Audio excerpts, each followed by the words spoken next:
नदिया त कथी चरण दोषिया होरा कथी चरी आई है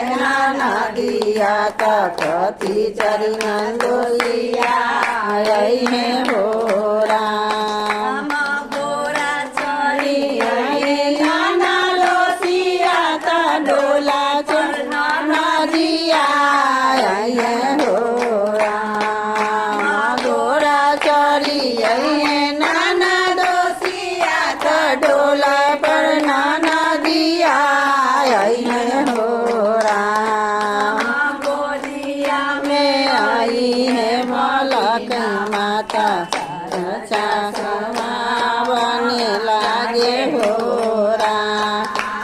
गोदिया में आई है भागिना माता चारा सोहावन लागे होरा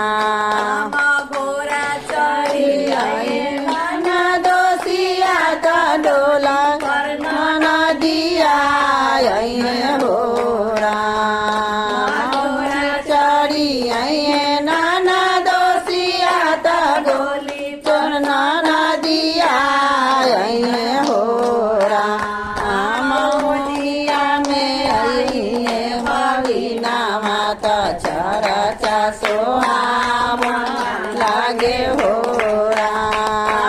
गोदिया में आई है भागिना माता चारा सोहावन लागे होरा नाना दोषिया त कहाँ में भागिनिया बैठे होरा कहाँ में बैठे नाना दोषिया त कहाँ में बना दिया बैठे होरा कहाँ में बैठे भागिना माता सोहावन लागई होरा कहाँ माँ बैठे भागिना माता चारा सोहावन लागई होरा पर बैठे